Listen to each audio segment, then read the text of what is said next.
bonsoir et bienvenue sur les Sciences Nocturnes. Je suis vraiment content que vous soyez ici. Peut-être avez-vous eu une longue journée, peut-être êtes-vous le genre de personne qui préfère s'endormir en écoutant des mystères et des questions sans réponse, plutôt qu'en comptant les moutons. Dans tous les cas, ce voyage est pour vous. Vous n'avez rien d'autre à faire que de vous reposer. Laissez votre esprit se détendre, votre respiration ralentir et votre corps devenir léger, comme si la gravité elle-même s'était adoucie. Parce que ce soir, nous n'allons pas simplement parler de science. Nous allons explorer ses limites, les frontières où nos connaissances s'arrêtent. Les endroits où même les esprits les plus brillants admettent qu'ils ne savent pas. Vous allez entendre parler de conscience et de matière noire, d'effets placebo et d'origine de la vie, de particules qui défient la logique et d'animaux qui naviguent sans boussole. Certaines de ces choses vous surprendront, d'autres vous feront réfléchir pendant que vous dérivez vers le sommeil. Et juste avant de commencer, si ces explorations calmes et curieuses vous aident à vous détendre ou vous offrent une façon tranquille de terminer votre journée, pensez à liker cette vidéo et à vous abonner à la chaîne. Cela aide d'autres personnes à nous trouver, une âme endormie à la fois. Maintenant, commençons. Nous ne savons pas ce qu'est la conscience. C'est peut-être la question la plus profonde que l'humanité ait jamais posée. Qu'est-ce que la conscience ? Comment un amas de neurones, de synapses et de signaux électriques peut-il produire la sensation d'être vous ? Les scientifiques peuvent cartographier le cerveau neurone par neurone. Ils peuvent observer quelles zones s'activent quand vous pensez, ressentez ou rêvez. Mais personne ne peut expliquer pourquoi tout cela crée une expérience subjective. Pourquoi le rouge vous paraît-il rouge ? Pourquoi la douleur fait-elle mal ? Ces questions restent sans réponse. En philosophie, on appelle cela le problème difficile de la conscience. Aucune théorie actuelle ne peut expliquer la nature subjective de la conscience d'une manière compatible avec les principes connus de la physique, de la chimie et de la biologie. Nous savons que le cerveau est impliqué. Nous savons que certaines structures sont nécessaires. Mais le saut entre l'activité neuronale et l'expérience vécue reste un mystère complet. Certains scientifiques pensent que la conscience émerge simplement de la complexité. D'autres suggèrent qu'elle pourrait être une propriété fondamentale de l'univers comme la masse ou la charge. Mais pour l'instant, nous ne savons pas. La conscience existe. Vous la vivez à chaque instant. Et pourtant, la science ne peut toujours pas expliquer ce qu'elle est vraiment. Nous ne savons pas de quoi est fait 95% de l'univers. Regardez autour de vous, tout ce que vous voyez, les étoiles, les planètes, les galaxies, votre propre corps. Tout cela ne représente qu'environ 5% de l'univers. Le reste est composé de deux choses que nous ne comprenons pas du tout, la matière noire et l'énergie noire. La matière noire ne brille pas. Elle ne reflète aucune lumière. Nous ne pouvons pas la voir, la toucher ou la détecter directement. Mais nous savons qu'elle existe parce que les galaxies tournent trop vite. Selon les lois de la gravité, les étoiles aux bords extérieurs des galaxies devraient être éjectées dans l'espace comme des pierres lancées depuis une fronde qui tourne. Mais elles restent en place. Quelque chose les retient. Ce quelque chose, c'est la matière noire. Elle exerce une gravité. Elle enveloppe les galaxies dans un halo invisible. Et elle représente environ 27% de l'univers. mais nous ne savons pas ce que c'est. Est-ce une nouvelle particule? Un champ inconnu? Les scientifiques cherchent depuis des décennies, mais la matière noire reste insaisissable. Puis il y a l'énergie noire. C'est encore plus étrange. L'univers ne se contente pas de s'étendre, il accélère. Quelque chose pousse l'espace lui-même à s'étirer de plus en plus vite. Cette force mystérieuse représente environ 68% de l'univers. Nous l'avons appelée énergie noire, mais nous ne savons pas ce que c'est. Est-ce une propriété de l'espace vide, une cinquième force fondamentale? Personne ne le sait. Ensemble, la matière noire et l'énergie noire constituent la quasi-totalité de l'univers et nous ne comprenons ni l'une ni l'autre. Nous ne savons pas comment la vie a commencé. Il y a environ 3,8 milliards d'années, sur une Terre jeune et hostile, quelque chose d'extraordinaire s'est produit. La vie est apparue. Des molécules non vivantes se sont assemblées d'une manière ou d'une autre pour créer la première cellule capable de se reproduire. Ce processus s'appelle l'abiogenèse. Et malgré des décennies de recherche, nous ne savons toujours pas comment cela s'est produit. Les scientifiques ont des théories. L'expérience de Miller-Urey, dans les années 1950, a montré que des acides aminés, les briques de base de la vie, pouvaient se former spontanément dans des conditions primitives. D'autres chercheurs suggèrent que la vie a commencé dans des sources hydrothermales au fond de l'océan, où l'eau chaude riche en minéraux jaillissait du plancher océanique. D'autres encore pensent que les premières molécules autoréplicatives étaient faites d'ARN, un cousin de l'ADN. Mais toutes ces théories ont des lacunes. Comment les molécules simples se sont-elles organisées en systèmes complexes? Comment la première membrane cellulaire s'est-elle formée? Comment le code génétique est-il apparu? Nous avons des indices, mais pas de réponse complète. L'origine de la vie reste l'une des plus grandes questions non résolues de la biologie. Nous savons que la vie existe. Nous sommes ici, vivants, conscients, respirants. Mais comment nous sommes passés de la chimie à la biologie, de la matière inerte à la matière vivante, reste enveloppé de mystère. L'effet placebo fonctionne, mais nous ne savons pas pourquoi. Imaginez ceci. Vous êtes malade. On vous donne une pilule. Vous vous sentez mieux. Mais la pilule était fausse. C'était juste du sucre. Et pourtant, vous guérissez quand même. C'est l'effet placebo. Et c'est réel. Des études montrent que les placebos peuvent réduire la douleur, améliorer les symptômes de la dépression et même modifier l'activité cérébrale. Les patients traités avec de faux médicaments montrent parfois des améliorations mesurables, pas seulement subjectives. Leur cerveau libère de véritables analgésiques. Leur système immunitaire répond. Leur corps guérit. Mais personne ne sait vraiment pourquoi. Les attentes jouent un rôle. Si vous croyez qu'un traitement va fonctionner, votre cerveau peut déclencher des changements physiques qui vous aident réellement à aller mieux. Mais le mécanisme exact reste flou.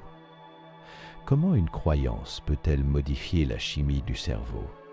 Comment l'esprit peut-il influencer le corps de manière aussi directe et mesurable?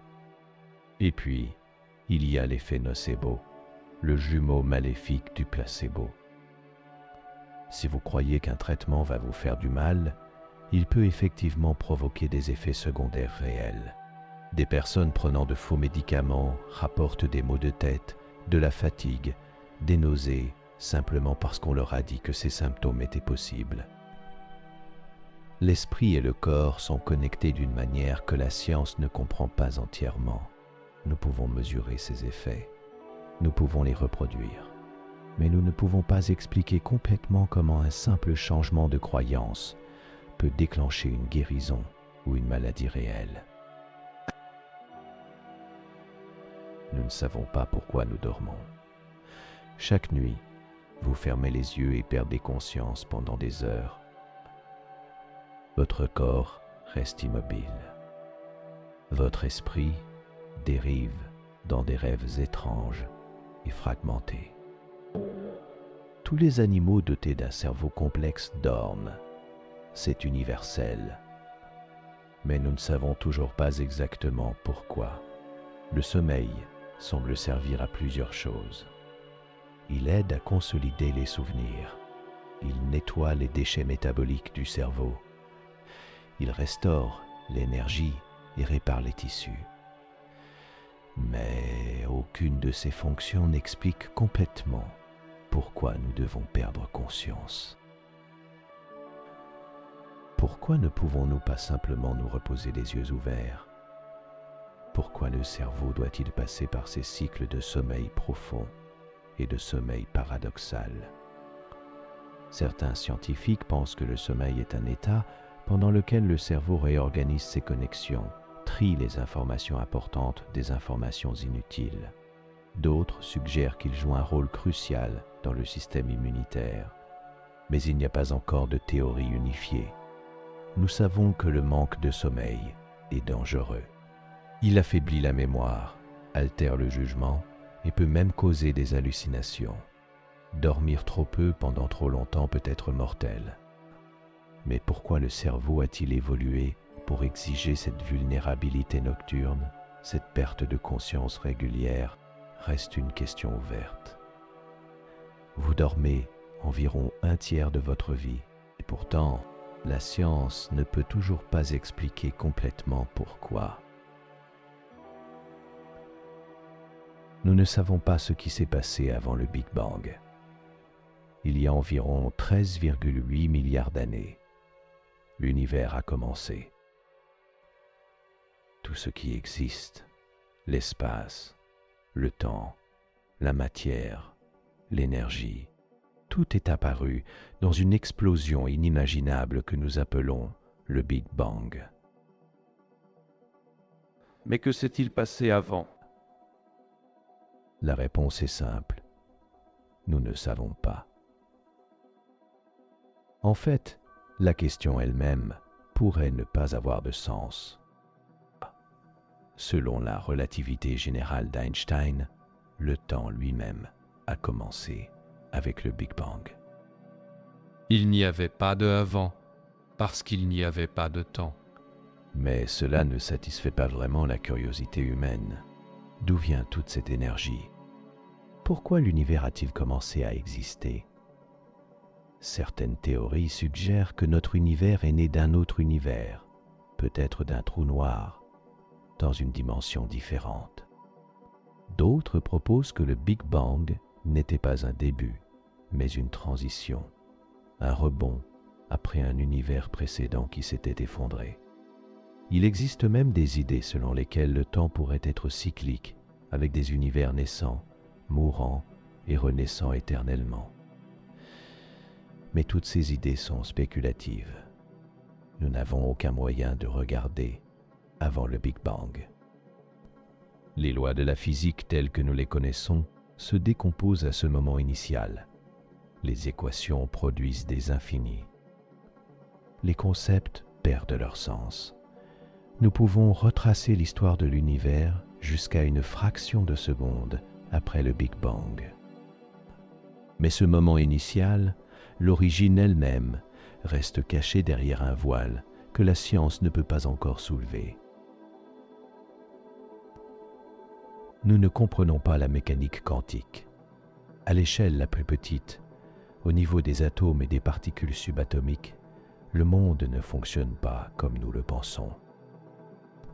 Les particules peuvent être à deux endroits en même temps, elles peuvent être connectées instantanément à travers des distances impossibles. Elles n'ont pas de propriétés définies avant d'être observées.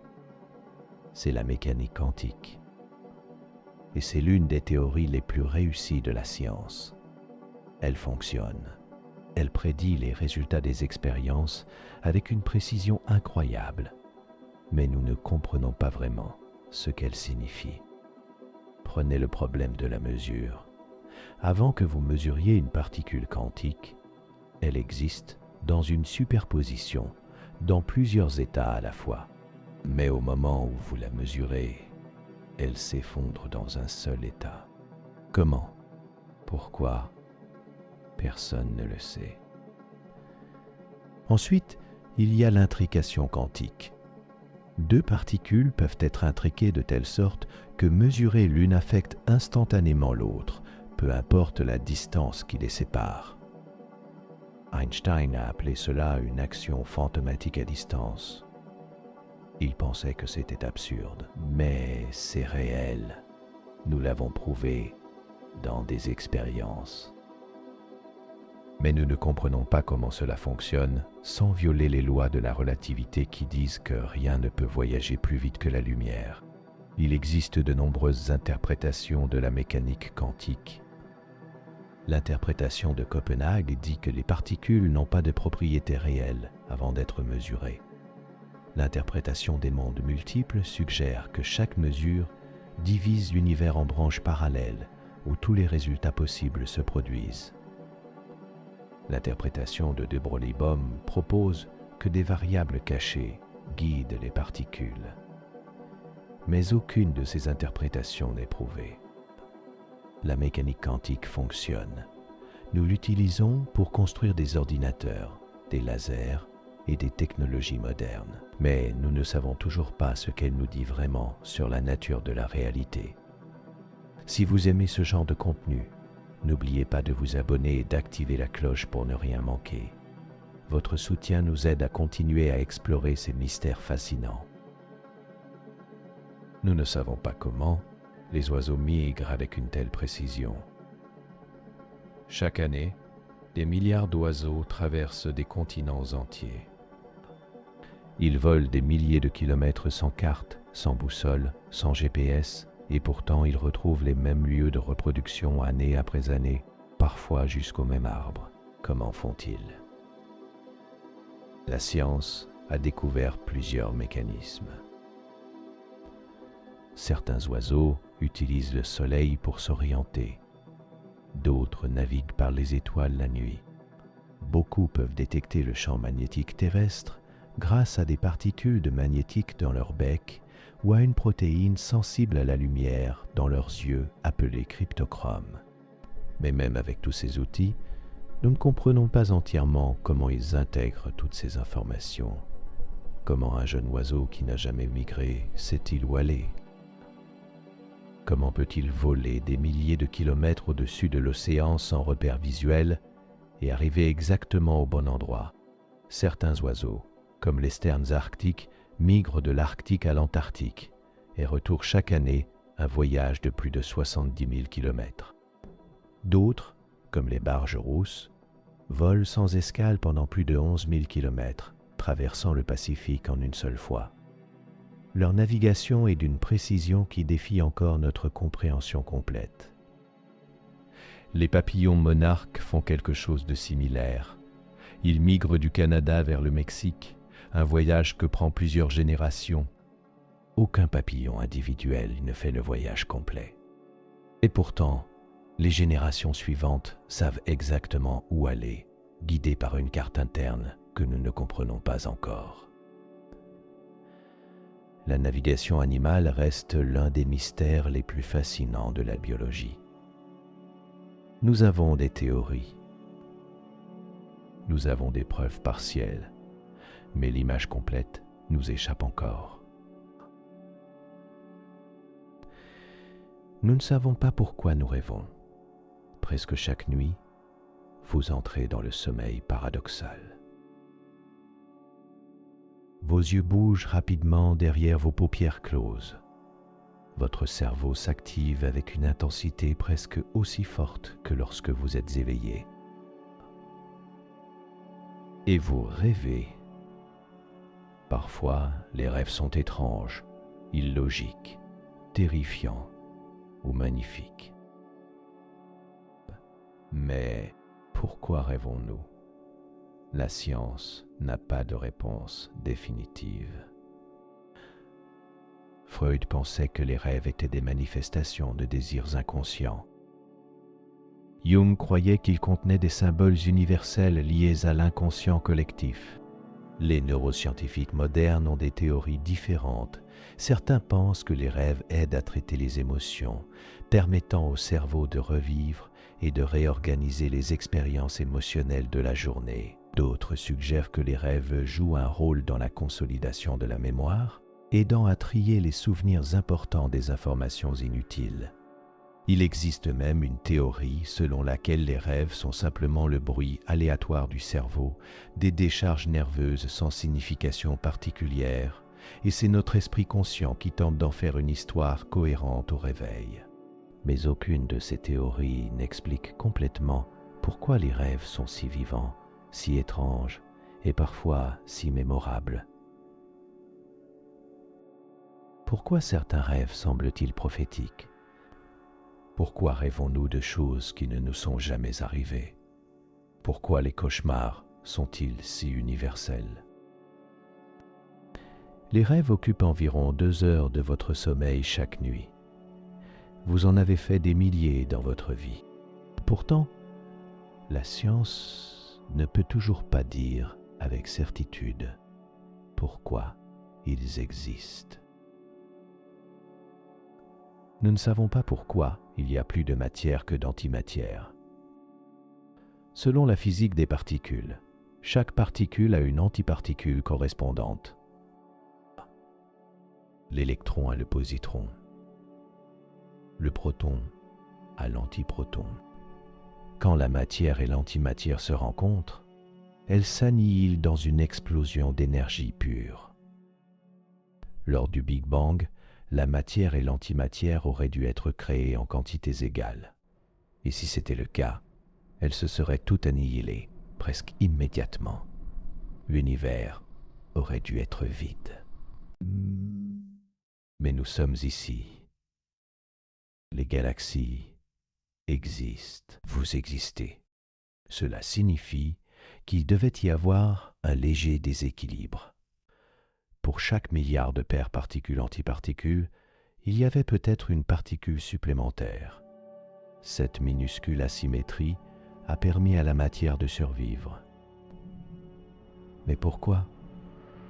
Pourquoi y avait-il ce déséquilibre ? C'est l'une des plus grandes questions de la cosmologie moderne. Les physiciens ont découvert que certaines réactions de particules violant légèrement une symétrie appelée symétrie CP, ce qui pourrait expliquer une partie du déséquilibre. Mais les calculs ne suffisent pas. Les violations de symétrie connues ne produisent pas assez d'asymétrie pour expliquer tout ce que nous voyons. Quelque chose d'autre doit se passer. Quelque chose que nous ne comprenons pas encore.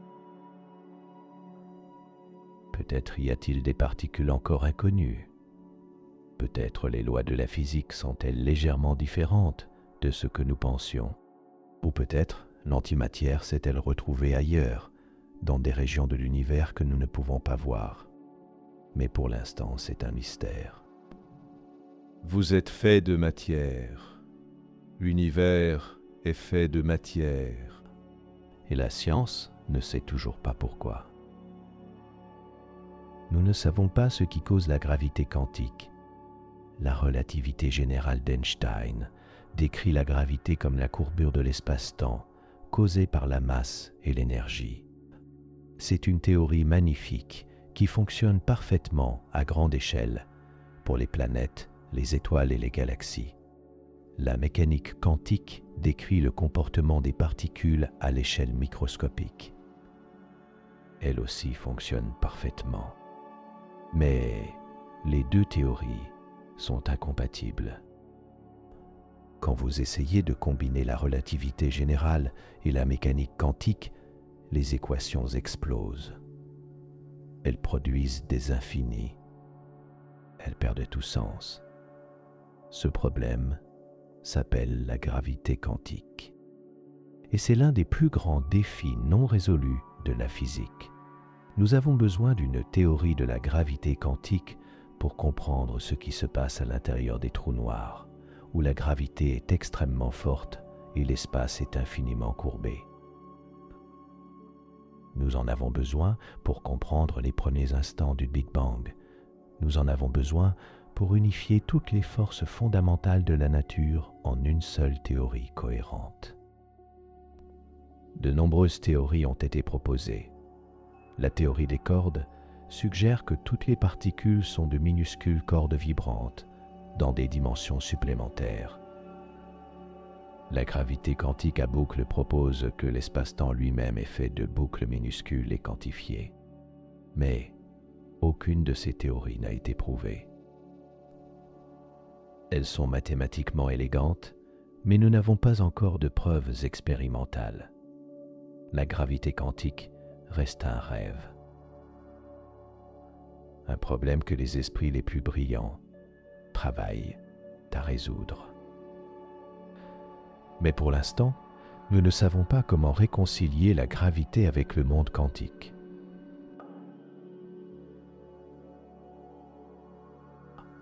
Nous ne savons pas pourquoi le temps semble ne couler que dans une direction. Vous vous souvenez du passé. Vous vivez le présent, vous anticipez le futur. Le temps semble couler d'un seul sens, toujours en avant, jamais en arrière. Mais pourquoi ? Les lois fondamentales de la physique sont symétriques dans le temps. Les équations qui décrivent le mouvement des particules fonctionnent aussi bien en avant qu'en arrière. Si vous renversiez le temps, les lois de Newton fonctionneraient toujours. La mécanique quantique resterait valable. Même la relativité est symétrique dans le temps. Alors, pourquoi le temps a-t-il une flèche ? Pourquoi pouvons-nous nous souvenir du passé mais pas du futur ? La réponse la plus courante fait appel à l'entropie, une mesure du désordre. Le deuxième principe de la thermodynamique dit que l'entropie d'un système fermé augmente toujours avec le temps. Les choses deviennent plus désordonnées. Les œufs se cassent, le lait se mélange au café, la chaleur se dissipe. Ces processus ne s'inversent jamais spontanément. Et c'est cette augmentation de l'entropie qui donne au temps sa direction. Mais cela soulève une autre question. Pourquoi l'univers a-t-il commencé dans un état d'entropie si faible ? Pourquoi le Big Bang était-il si ordonné ? Si l'univers avait commencé dans un chaos total, il n'y aurait pas eu de flèche du temps. Rien n'aurait changé. Mais l'univers a commencé dans un état très spécial, très peu probable. Et personne ne sait pourquoi. La flèche du temps reste l'un des mystères les plus profonds de la physique. Nous vivons dans le temps, nous le sentons passer. Mais nous ne comprenons pas vraiment pourquoi il coule dans un seul sens. Nous ne savons pas d'où vient l'eau de la terre. Vous buvez de l'eau tous les jours. Les océans couvrent 70% de la surface de la planète. La vie, telle que nous la connaissons, dépend de l'eau. Mais d'où vient toute cette eau ? Quand la Terre s'est formée il y a environ 4,5 milliards d'années, elle était une boule de roche en fusion. À cette température, toute l'eau aurait dû s'évaporer dans l'espace. Et pourtant, nous avons des océans. Une théorie dit que l'eau est arrivée plus tard, livrée par des comètes et des astéroïdes qui ont bombardé la Terre pendant des centaines de millions d'années. Ces corps glacés auraient pu apporter suffisamment d'eau pour remplir les océans. Mais il y a un problème. L'eau dans les comètes a une composition isotopique différente de l'eau sur Terre. Elle contient plus de deutérium, un isotope lourd de l'hydrogène. Cela suggère que les comètes ne peuvent pas être la seule source. Une autre théorie suggère que l'eau était piégée dans les minéraux qui ont formé la Terre, puis libérée par le volcanisme au fil du temps. Mais cela aussi soulève des questions. Comment l'eau a-t-elle survécu à la formation violente de la planète? Pourquoi la Terre a-t-elle tellement d'eau par rapport à d'autres planètes rocheuses? Mars avait autrefois de l'eau, mais elle a presque tout perdu. Vénus n'en a pratiquement pas. La Terre est unique dans le système solaire. Nous avons des océans, des lacs, des rivières, des glaciers, mais nous ne savons toujours pas avec certitude comment toute cette eau est arrivée ici. C'est l'un des mystères fondamentaux de la science planétaire.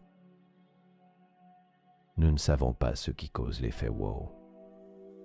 En août 1977, un radiotélescope dans l'Ohio captait des signaux radio de l'espace.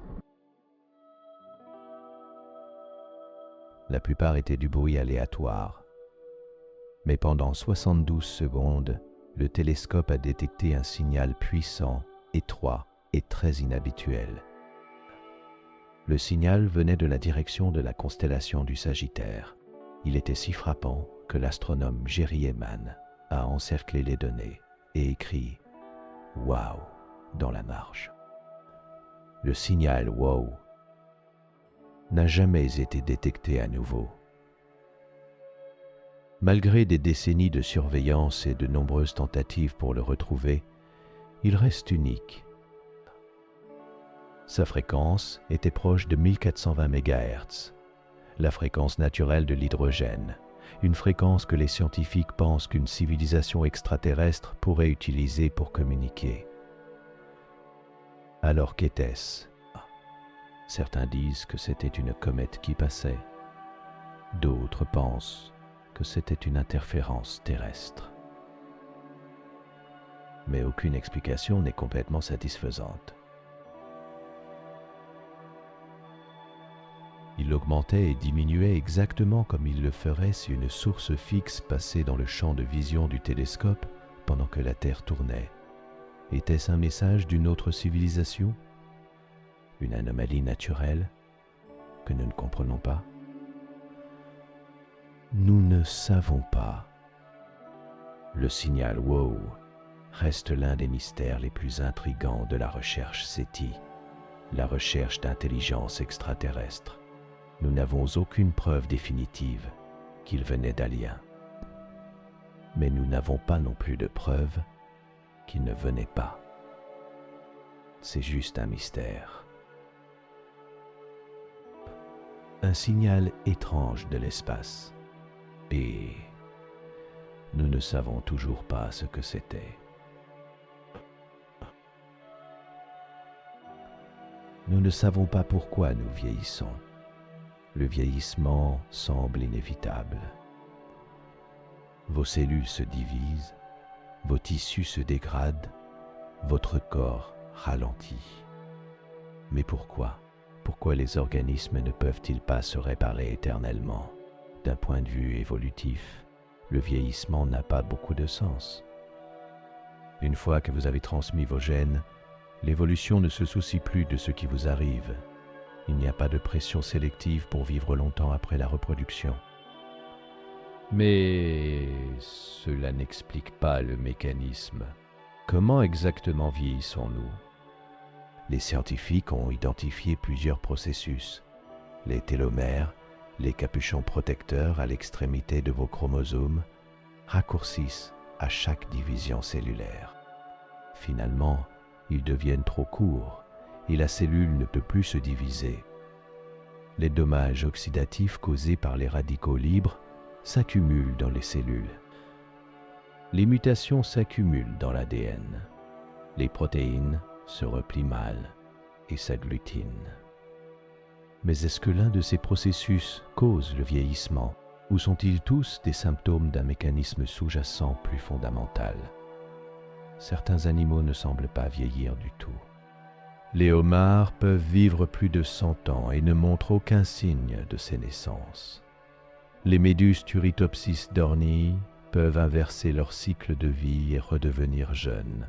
Les ratopnus vivent 10 fois plus longtemps que les autres rongeurs et restent en bonne santé jusqu'à la fin. Si ces animaux peuvent échapper au vieillissement, pourquoi pas nous? Nous ne comprenons toujours pas complètement pourquoi le vieillissement se produit. Nous savons qu'il est complexe, qu'il implique de nombreux processus biologiques. Mais la raison fondamentale pour laquelle la vie a une durée limitée reste un mystère. Nous ne savons pas ce qui cause la foudre en boule. Pendant des siècles, des gens du monde entier ont rapporté avoir vu des sphères lumineuses flottant dans l'air pendant les orages. Ces boules de lumière, appelées foudres en boule, peuvent durer plusieurs secondes, flotter à travers les pièces, traverser les murs et disparaître sans laisser de traces. Pendant longtemps, les scientifiques pensaient que c'était un mythe, mais trop de témoignages cohérents venaient de sources fiables. Et en 2014, des scientifiques en Chine ont réussi à enregistrer une foudre en boule, par accident, avec des spectromètres. Ils ont confirmé que le phénomène existe, mais ils ne savent toujours pas ce qui le cause.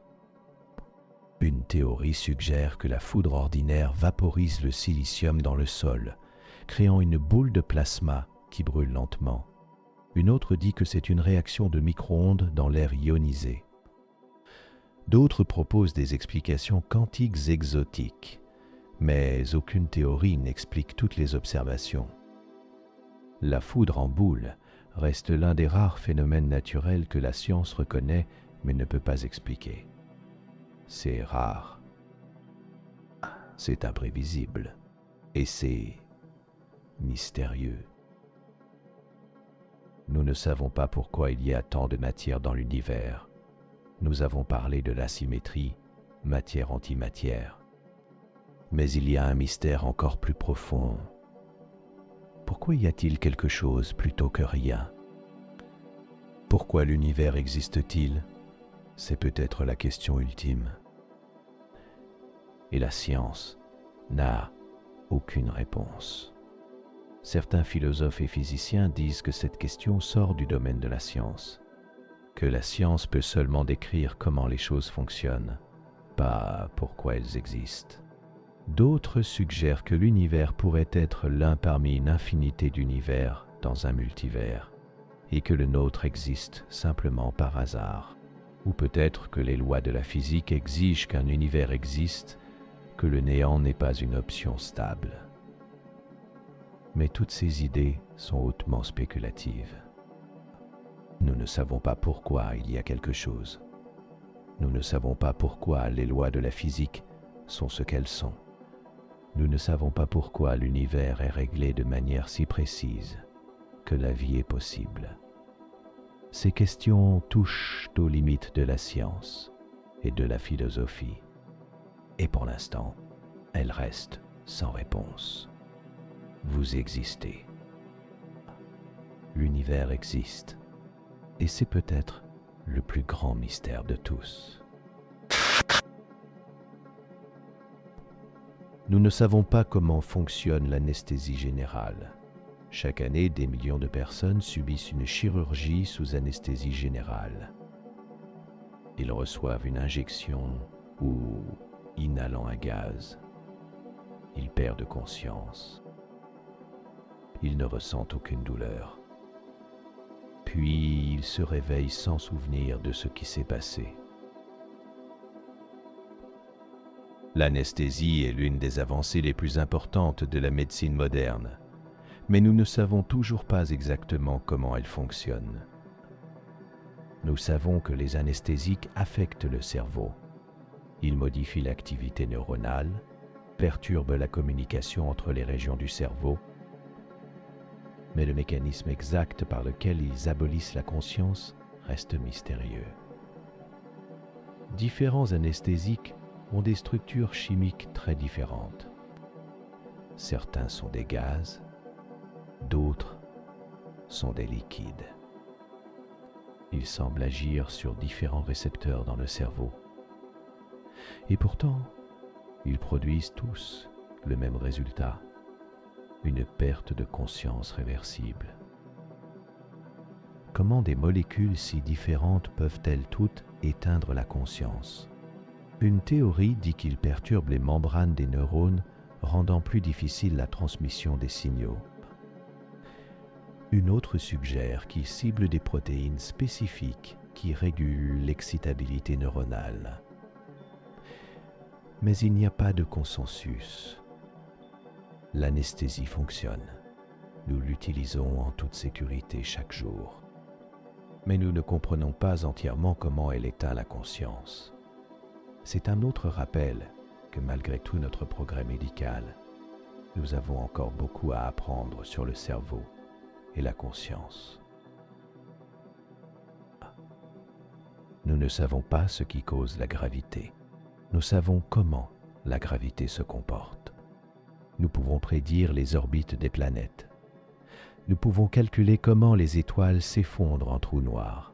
Mais nous ne savons pas ce qui cause réellement la gravité. La relativité générale d'Einstein nous dit que la gravité n'est pas une force qui tire. C'est la courbure de l'espace-temps causée par la masse et l'énergie. Les objets suivent simplement les chemins les plus droits possibles à travers cet espace-temps courbé. Mais cela ne répond pas à la question « Pourquoi la masse courbe-t-elle l'espace-temps ? Qu'est-ce qui relie la matière à la géométrie de l'espace ?» La mécanique quantique suggère que toutes les forces sont transmises par des particules. L'électromagnétisme est porté par des photons. La force nucléaire forte par des gluons. Si la gravité est une force quantique, elle devrait avoir son propre porteur de force, appelé graviton. Mais personne n'a jamais détecté un graviton. Et combiner la gravité avec la mécanique quantique s'est avéré extraordinairement difficile. La gravité est la force la plus faible dans la nature. Elle est des milliards de fois plus faible que l'électromagnétisme. Et pourtant, c'est la gravité qui façonne l'univers à grande échelle. Elle forme les galaxies, courbe la lumière et crée des trous noirs. Nous vivons avec la gravité chaque seconde. Elle nous garde au sol. Elle maintient la Terre en orbite autour du Soleil. Mais nous ne savons toujours pas vraiment ce qu'elle est ou pourquoi elle existe. Nous ne savons pas pourquoi il y a une constante cosmologique. Dans les années 1990, les astronomes ont fait une découverte choquante. L'expansion de l'univers ne ralentit pas, elle accélère. Quelque chose pousse l'espace à s'étirer de plus en plus vite. Les scientifiques ont appelé cette force mystérieuse l'énergie noire. Mais en réalité, c'est juste un nom pour quelque chose que nous ne comprenons pas. Une façon de modéliser l'énergie noire est d'utiliser la constante cosmologique, un terme qu'Einstein avait introduit dans ses équations de la relativité générale, puis rejeté comme sa plus grande erreur. Mais il s'avère qu'il avait peut-être raison dès le début. La constante cosmologique représente une énergie inhérente à l'espace vide lui-même. Même le vide a de l'énergie, et cette énergie pousse l'univers à s'étendre. Mais voici le problème.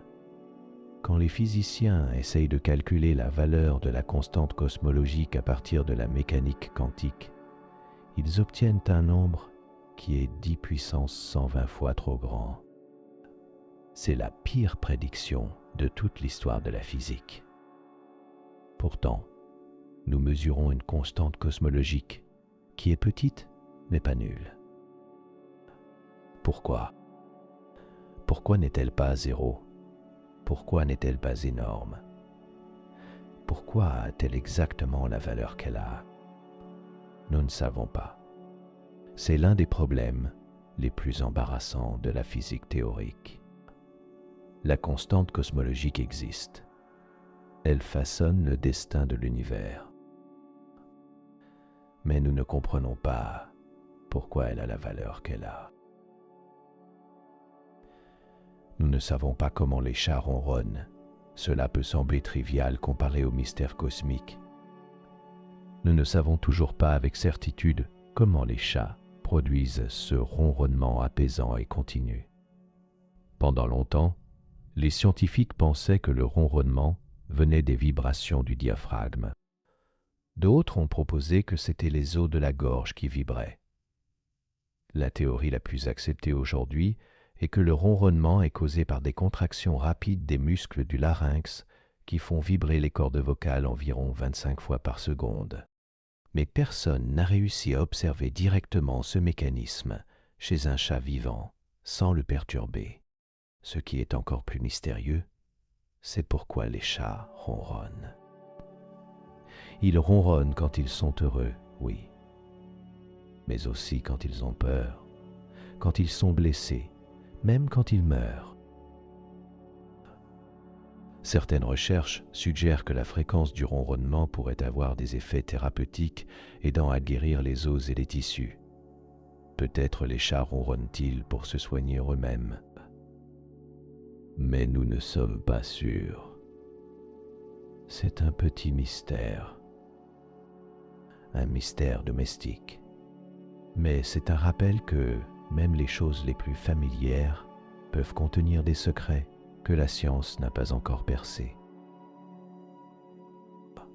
Nous ne savons pas pourquoi nous bâillons. Vous bâillez quand vous êtes fatigué. Vous bâillez quand vous vous ennuyez. Vous bâillez quand quelqu'un d'autre bâille. Mais pourquoi?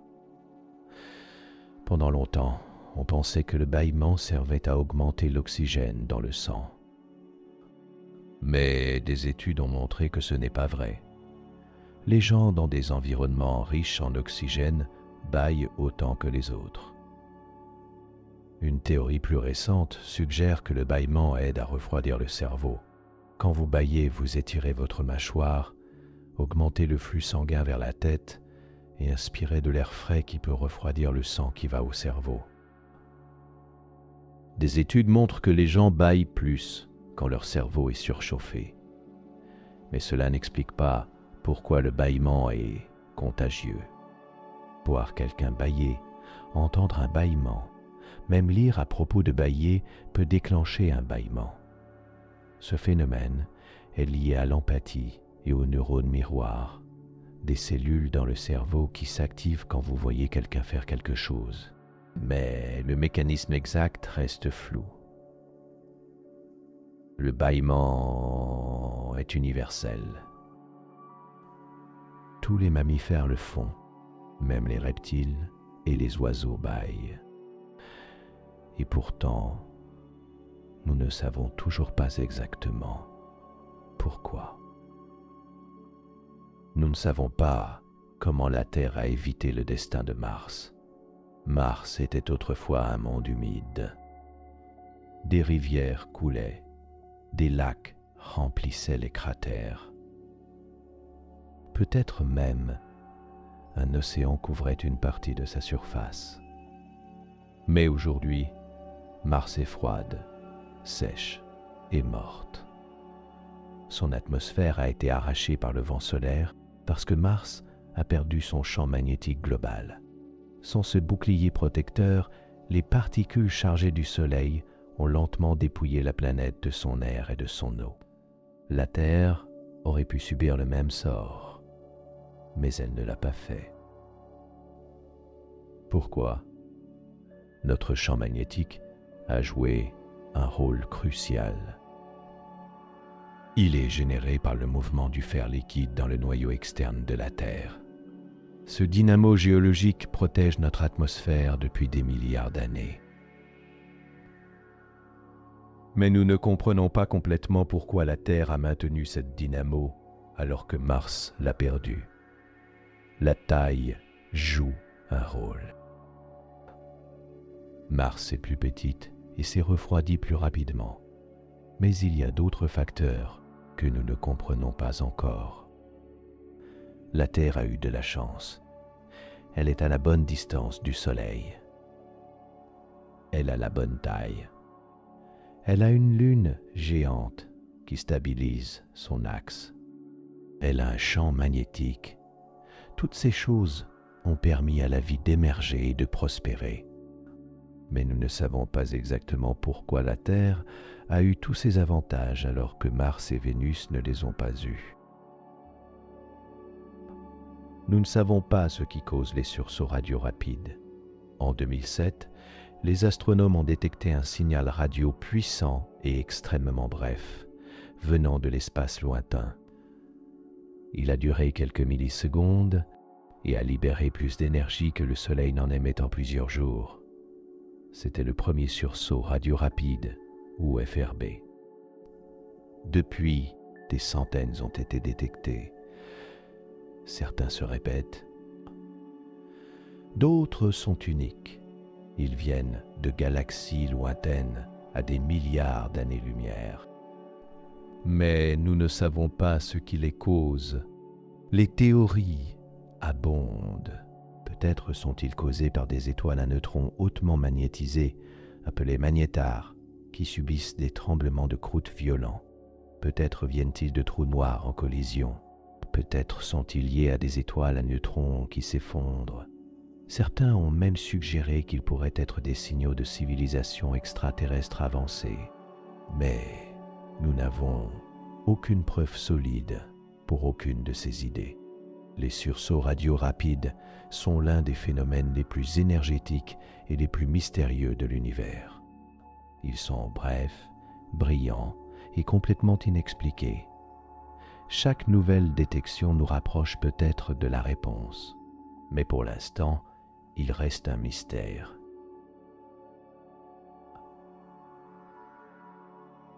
Nous ne savons pas pourquoi nous avons des empreintes digitales.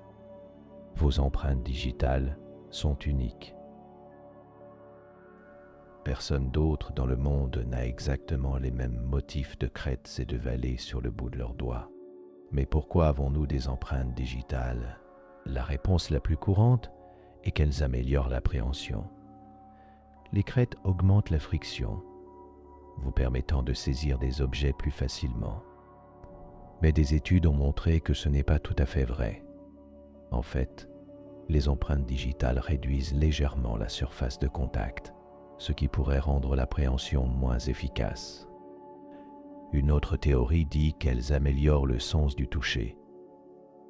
Les crêtes amplifient les vibrations quand vous touchez une surface, permettant à vos doigts de détecter des textures plus finement. Il y a des preuves pour cela. Des personnes dont les empreintes digitales ont été endommagées rapportent une perte de sensibilité tactile. Mais la fonction exacte reste débattue. Nous savons que les empreintes digitales se forment dans l'utérus, façonnées par des facteurs génétiques et par le mouvement aléatoire du liquide amniotique. Mais pourquoi elles se forment du tout et quelle est leur fonction principale reste une question ouverte. Ce sont de petits détails de notre biologie. Mais même les petites choses peuvent cacher de grands mystères. Nous ne savons pas si nous sommes seuls dans l'univers. C'est peut-être la question la plus profonde que l'humanité puisse poser. Y a-t-il de la vie ailleurs? Sommes-nous seuls? L'univers contient au moins 200 milliards de galaxies. Chaque galaxie contient des centaines de milliards d'étoiles. Beaucoup de ces étoiles ont des planètes. Les chances statistiques suggèrent que la vie devrait être courante. Et pourtant, nous n'avons trouvé aucune preuve. Pas de signaux radio. Pas de visites extraterrestres. Pas de traces de civilisations avancées. C'est le paradoxe de Fermi. Si l'univers est si vaste et si ancien, où sont tous les aliens? Peut-être que la vie est extrêmement rare. Peut-être que l'émergence de la vie intelligente nécessite une série d'événements si improbables qu'elle ne se produit presque jamais. Peut-être que les civilisations s'autodétruisent avant de pouvoir explorer les étoiles. Peut-être qu'elles sont là, mais nous ne savons pas comment les détecter. Peut-être qu'elles ne veulent pas être trouvées, ou peut-être que nous sommes vraiment seuls, uniques dans tout l'univers. Cette pensée est à la fois terrifiante et inspirante. Nous continuons à chercher, nous écoutons les signaux. Nous explorons Mars et les lunes glacées de Jupiter et de Saturne. Nous envoyons des sondes vers les étoiles les plus proches. Mais pour l'instant, la question reste ouverte. Nous ne savons pas si nous sommes seuls. 30. Nous ne savons pas comment guérir la plupart des maladies neurodégénératives. Alzheimer, Parkinson, sclérose en plaques, sclérose latérale, amyotrophique. Ces maladies détruisent progressivement le cerveau et le système nerveux. Elles volent les souvenirs, le mouvement et finalement la vie. Malgré des décennies de recherche et des milliards investis, nous n'avons toujours pas de remède. Nous avons des traitements qui ralentissent les symptômes.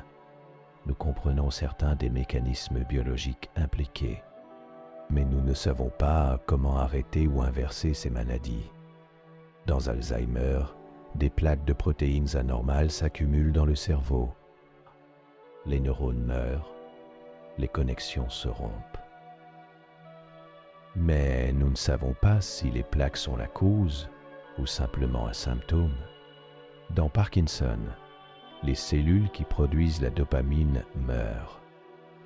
Mais nous ne savons pas pourquoi. Il y a des facteurs génétiques, des facteurs environnementaux, des processus inflammatoires, mais l'image complète nous échappe.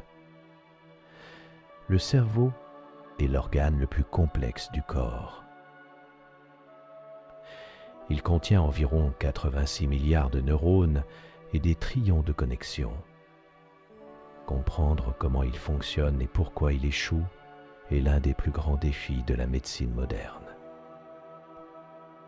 Nous faisons des progrès. Chaque année apporte de nouvelles découvertes. Mais nous avons encore un long chemin à parcourir. Des millions de personnes souffrent. Des familles regardent leurs proches disparaître lentement. Et la science cherche toujours les réponses. Nous ne savons pas ce qui cause l'autisme. L'autisme est un trouble du développement qui affecte la communication, le comportement et l'interaction sociale. Il existe sur un spectre allant de léger à sévère. Les personnes autistes peuvent avoir des forces extraordinaires en mémoire, en reconnaissance de motifs ou en attention aux détails, mais beaucoup font face à des défis significatifs. Malgré des décennies de recherche, nous ne savons toujours pas ce qui cause l'autisme. La génétique joue un rôle. Des centaines de gènes ont été liés à l'autisme. Mais aucun gène unique ne le cause. C'est une interaction complexe de nombreux facteurs génétiques. L'environnement joue aussi un rôle. L'âge des parents, les complications à la naissance, certaines infections pendant la grossesse ont tous été associés à un risque accru. Mais aucun de ces facteurs ne cause l'autisme à lui seul. Le cerveau autiste est différent structurellement. Il y a des différences dans la façon dont les régions cérébrales se connectent et communiquent. Mais nous ne comprenons pas comment ces différences émergent ou pourquoi elles produisent les symptômes de l'autisme. Il n'y a pas de remède. Il n'y a pas de test sanguin. Le diagnostic repose sur l'observation du comportement. et les traitements sont largement comportementaux, aidant les personnes autistes à développer des compétences et à s'adapter. Mais nous ne savons toujours pas vraiment pourquoi l'autisme se produit. C'est un mystère médical qui affecte des millions de familles dans le monde. Nous ne savons pas comment prédire les tremblements de terre. Chaque année, des tremblements de terre dévastateurs frappent sans avertissement. Des bâtiments s'effondrent, des villes sont détruites, des milliers de personnes meurent. Nous savons où les tremblements de terre sont susceptibles de se produire. Les zones le long des failles tectoniques sont à haut risque. Nous comprenons la physique de base, les plaques tectoniques se déplacent, le stress s'accumule, la croûte se brise soudainement. Mais nous ne pouvons pas prédire quand un tremblement de terre va frapper. Nous ne pouvons pas dire si ce sera dans 1 heure, 1 mois ou 1 an. Les scientifiques ont essayé de nombreuses approches. Ils surveillent les déformations du sol avec des GPS et des satellites. Ils mesurent les petits tremblements précurseurs. Ils cherchent des anomalies dans les eaux souterraines, les émissions de gaz, même le comportement animal. Mais aucune de ces méthodes n'a produit de prédiction fiable. Le problème est que la croûte terrestre est incroyablement complexe. Les failles ne sont pas des lignes simples, mais des réseaux fracturés et interconnectés. Le stress s'accumule de manière inégale. Un petit glissement peut déclencher une cascade ou s'arrêter sans conséquence. C'est un système chaotique. Et les systèmes chaotiques sont fondamentalement difficiles à prédire. Nous pouvons estimer les probabilités à long terme. Nous pouvons dire qu'une région a une certaine chance de subir un tremblement de terre majeur dans les 30 prochaines années. Mais nous ne pouvons pas dire quand exactement il frappera. Des millions de personnes vivent dans des zones à haut risque. Ils savent que le danger existe, mais ils ne peuvent pas savoir quand il viendra. C'est l'un des échecs les plus frustrants de la science moderne. Nous ne savons pas pourquoi certaines personnes sont gauchères. Environ 10% de la population mondiale est gauchère. Les gauchers existent dans toutes les cultures, à toutes les époques. Mais nous ne savons pas vraiment pourquoi. La latéralité est liée à l'asymétrie du cerveau. Chez la plupart des gens, l'hémisphère gauche du cerveau contrôle la main droite et est dominant pour le langage. Mais chez certaines personnes, c'est l'inverse, où c'est plus équilibré. La génétique joue un rôle. Si vos 2 parents sont gauchers, vous avez environ 26% de chances d'être gaucher. Mais ce n'est pas purement génétique. Des jumeaux identiques peuvent avoir des latéralités différentes. Des facteurs environnementaux dans l'utérus, peut-être des niveaux hormonaux ou la position du fœtus, semblent influencer la latéralité. Mais nous ne comprenons pas le mécanisme complet. Ce qui est encore plus mystérieux, c'est pourquoi la latéralité existe du tout.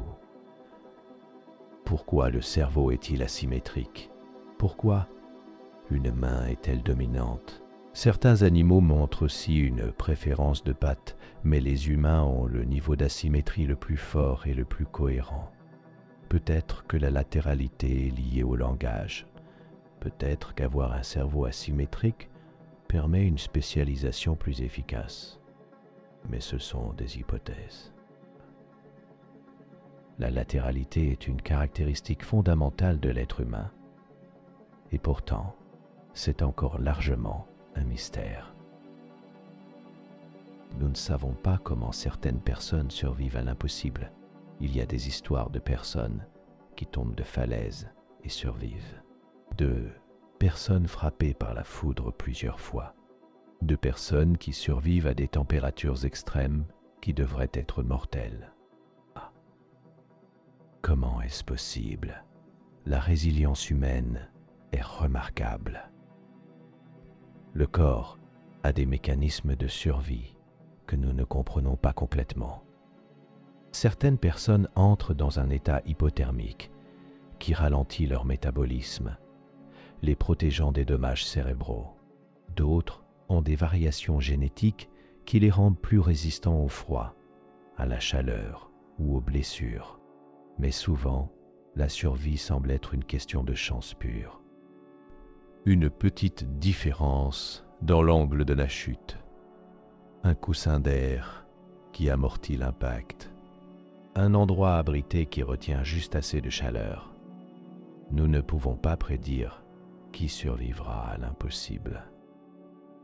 Nous pouvons seulement nous émerveiller quand cela se produit. Ces histoires nous rappellent que le corps humain est à la fois fragile et étonnamment robuste. Nous ne comprenons pas toutes ses capacités et parfois, il nous surprend. Nous ne savons pas pourquoi la musique nous émeut autant. La musique n'a pas d'utilité évidente pour la survie. Elle ne vous nourrit pas. Elle ne vous protège pas. Et pourtant, toutes les cultures humaines créent de la musique. Et la musique peut nous faire pleurer, danser, frissonner. Elle peut évoquer des souvenirs puissants. Elle peut changer notre humeur instantanément. Pourquoi ? D'un point de vue évolutif, la musique pourrait être liée à la cohésion sociale. Chanter et danser ensemble renforce les liens de groupe. Elle pourrait aussi être liée au langage. Le cerveau traite la musique et le langage dans des régions proches. La musique pourrait être un sous-produit de notre capacité au langage. Mais cela n'explique pas pourquoi la musique est si émotionnellement puissante. Pourquoi une simple mélodie peut-elle vous donner la chair de poule ? Pourquoi certaines harmonies sonnent-elles tristes et d'autres joyeuses ? Les neuroscientifiques ont découvert que la musique active les mêmes régions du cerveau que la nourriture, le sexe et les drogues, les centres de récompense. Écouter de la musique libère de la dopamine, le neurotransmetteur du plaisir. Mais nous ne savons pas pourquoi notre cerveau récompense l'écoute de la musique. La musique est universelle, elle est profondément humaine. Et pourtant, c'est un mystère pourquoi elle existe et pourquoi elle nous touche si profondément. Nous ne savons pas si le libre arbitre existe. Avez-vous le contrôle de vos choix ? Ou êtes-vous simplement une machine biologique exécutant un programme écrit par vos gènes et votre environnement ? C'est l'une des plus anciennes questions de la philosophie. Et la science n'a pas de réponse claire. Des expériences de neurosciences ont montré que le cerveau commence à préparer une action avant que vous soyez consciemment conscient d'avoir pris une décision. Dans les années 1980, le scientifique Benjamin Libet a découvert que l'activité cérébrale associée à un mouvement commence environ une demi-seconde avant que la personne rapporte avoir décidé de bouger. Cela suggère que la décision consciente pourrait être une illusion. Que votre cerveau a déjà décidé et que votre conscience rattrape simplement son retard. Mais d'autres chercheurs contestent cette interprétation. Ils disent que l'activité cérébrale précoce ne représente pas une décision, mais simplement une préparation.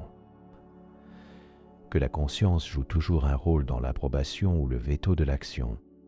D'un point de vue physique, si l'univers est déterministe, si chaque événement est causé par des événements antérieurs selon les lois de la physique, alors le libre arbitre pourrait être une illusion.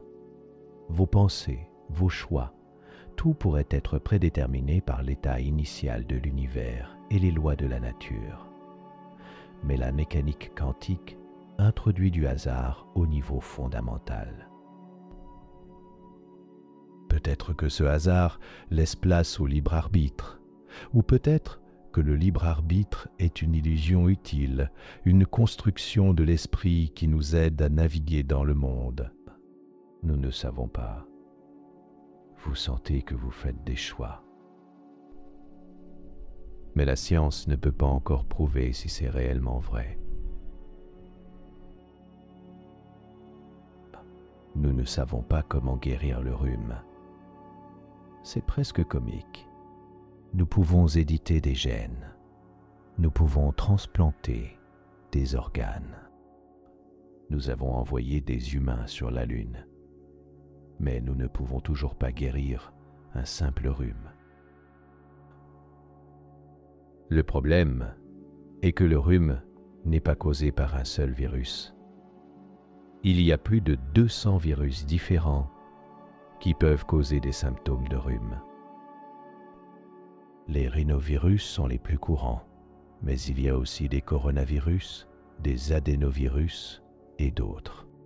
Chaque virus a de nombreuses souches différentes et il mute constamment. Votre système immunitaire peut apprendre à reconnaître un virus spécifique, mais il ne peut pas se protéger contre tous les virus du rhume en même temps. C'est pourquoi vous pouvez attraper un rhume encore et encore. Développer un vaccin ou un remède est presque impossible parce que vous devriez cibler des centaines de virus différents.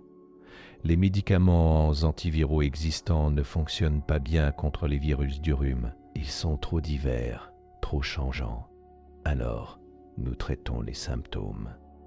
Nous nous reposons. Nous attendons que notre système immunitaire fasse son travail. En quelques jours ou une semaine, le rhume disparaît. Mais il n'y a pas de remède, juste du temps. C'est l'un des petits mystères médicaux qui persistent malgré tout notre progrès. Nous pouvons combattre des maladies mortelles, mais le rhume ordinaire continue de nous échapper. Et voilà, nous arrivons doucement à la fin de ce voyage. Vous avez dérivé à travers les limites de la connaissance humaine, des mystères de la conscience aux secrets de l'univers, des questions sur la vie, la mort et tout ce qui se trouve entre les deux. La science est puissante. Elle nous a donné des antibiotiques, des ordinateurs, des vols spatiaux. Elle a cartographié le génome humain et découvert les ondes gravitationnelles. Elle a changé le monde. Mais elle n'a pas toutes les réponses. Et peut-être ne les aura-t-elle jamais. Certaines questions sont si profondes, si fondamentales, qu'elles touchent aux limites même de ce que nous pouvons connaître. Mais ce n'est pas une raison d'être découragé, c'est une raison de rester curieux. Chaque mystère non résolu est une invitation à explorer, à questionner, à chercher. Peut-être que certaines de ces questions seront résolues de votre vivant. Peut-être que vous serez celui qui trouvera la réponse. Ou peut-être que ces mystères resteront mystères pour toujours. Et c'est correct aussi, parce que c'est dans les questions elles-mêmes que nous trouvons notre humanité, notre curiosité, notre désir de comprendre. Vous êtes une petite partie d'un univers vaste et mystérieux. Vous êtes fait de poussière, d'étoiles. Vous portez la conscience. Vous posez des questions. Et ce soir, pendant que vous vous endormez, l'univers continue de tourner. Les étoiles brillent. Les galaxies dérivent. Et quelque part, dans l'obscurité, il y a encore des secrets qui attendent d'être découverts. Si vous êtes encore éveillé, vous pouvez continuer avec la prochaine vidéo maintenant. J'espère que vous dormirez bien et que vous ferez de beaux rêves. Bonne nuit.